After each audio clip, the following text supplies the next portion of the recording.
ఇప్పుడు సినిమా నిర్మాతలు ఇప్పుడు మీరు హీరోలకు కానీ డైరెక్టర్స్ కానీ ఎక్కువ ప్రయారిటీ ఇస్తారు. కానీ సినిమాకి పెట్టుబడి పెట్టేది నిర్మాత. ఆ నిర్మాతకి ఎక్కువ రెవెన్యూ షేర్ ఉండట్లేదు, ప్రాఫిట్ షేర్ ఉండట్లేదు. ఎక్కువ హీరోలకి వాళ్ళు రెమ్యునేషన్ తీసుకుని వెళ్ళిపోతున్నారు. దాళ్ళు రెమ్యునేషన్ తగ్గించుకుంటే ఇంత ఖర్చు కనిపించదు కదా అనేది వాళ్ళ వాదన, ఫెడరేషన్ ఎంప్లాయీస్ కానీ వాళ్ళు కానీ. అది చాలా రాంగ్ నోషన్ అండి. ఎవరైతే తక్కువ వేజ్ అనుకుంటున్నారో వాళ్ళు నా స్కిల్ ఎలా డెవలప్ చేసుకొని నేను ఎక్కువ ఎలా చేయాలని ఆలోచించాలి, కానీ వాడికి ఎక్కువ ఎందుకు వస్తుంది నాకు రావట్లేదు అన్నది కరెక్ట్ కాదు. మీ ఇంకొక స్టేట్మెంట్ ప్రొడ్యూసర్కి షేర్ తక్కువ ఉండట్లేదు. Again it all depends on how you design a movie. నేను పెద్ద హీరోని పెట్టి చేసి నాకు హీరో కానీ ఎక్కువ రావాలంటే కుదరదు. అంటే నువ్వు పెద్ద హీరోని తెచ్చుకుంటున్నదే నీకు పెద్ద మార్కెట్ కావాలా అని. సార్ హీరో మార్కెట్ తెచ్చినప్పుడు ఆటోమేటిక్గా హీరోకి వెళ్తుంది.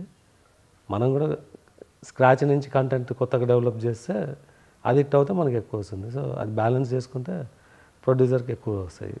లేకపోతే మనం రన్ చేసిన దానికి మనకు ఒక పర్సంటేజ్ ఆఫ్ షేర్ ఉంటుంది అంతే. అంటే ఇప్పుడు 100-200 కోట్లు ఖర్చు బడ్జెట్ ఉన్న సినిమాకి ఈ కార్మికులకి ఇచ్చే 5% ఉంటుందండి, 10% ఉంటుందా ఈ ఖర్చులు ఇవన్నీ కలిపితే? పిచ్ రోల్ చేసేవాడికి 2,000 రూపాయలే ఉంటుంది రోజుకు, లేకుంటే 25,000 నెలకు ఉంటుంది. ఆ పిచ్లో ఆడిన క్రికెట్ ప్లేయర్కి ఒక 10 కోట్ల బ్రాండింగ్ వస్తుంది, దానికి సంబంధం లేదు. ఈ కాన్ కంపేర్. 25,000 కరెక్టా కాదా అన్నదే కరెక్ట్ అక్కడ. అంటే రోల్ చేసే బాయ్కు, ఆ రోల్ చేసే boy can become a player.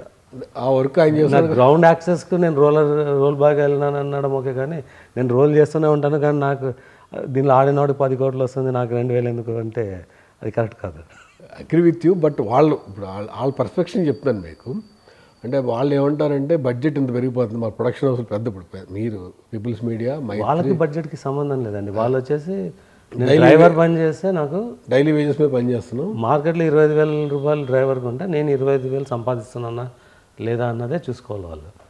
నేను డ్రైవర్ కదా, నేను హీరోకి 1 కోటి రూపాయలు ఇస్తే నాకెందుకు 25,000 40,000 అంటే అది కరెక్ట్ కాదు. ఎవరిని కించపరచట్లేదు.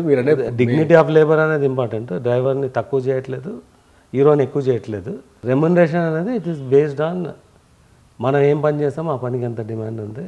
అదే డ్రైవర్లు చాలామంది దొరుకుతున్నారు కదా అని చెప్పి నేను 5,000 ఇస్తే అది తప్పు, అది ఎక్స్‌ప్లాయిటేషన్. అక్కడ లేబర్ లా మినిమం వేజ్ అన్నది వస్తుంది.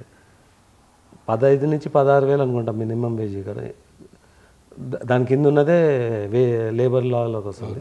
అది దాటితే ఇట్స్ ఓపెన్ వేజ్ అనమాట. ఎవరైనా రావచ్చు, పరిధి దాటిపోయి ముందుకు వెళ్ళినట్టు. మీరు చెప్పిన యాంగిల్లో చూస్తే అసలు అందరూ ఇప్పుడు అందులో 80%కి అంత రాదని కూడా డౌట్. 20% మీరు అన్నట్టు రీచ్ అవుతారేమో. 80% మినిమం వేజ్ కదండి, డబల్. ఇప్పుడు ఒక మేకప్ పర్సన్ ఉంటాడు, రఫ్గా చెప్తున్నాను నేను, ఎగ్జాక్ట్ నెంబర్ చెప్పలేదు. వాళ్ళకి 1,800 పర్ డేనా 2,000 పర్ డే మినిమం వేజ్ ఉంది అనుకోండి. 1,800 2,000 ఎవరు చేయట్లేదు. వాళ్ళు చాలా డిమాండ్ చేస్తారు. 1,00,000 రూపాయలు పర్ డే చేసే హెయిర్ స్టైలిస్టులు ఉన్నారు. టిపికల్గా 5 నుంచి 15,000 పర్ డే పని చేసే హెయిర్ స్టైలిస్టులు ఎక్కువ ఉంటారు. మినిమం వేజ్ 1,500 200 2,000 ఉంటుంది. సో వాటి స్కిల్ని బట్టి వాటి రేట్ పెరుగుతూ పోతుంది.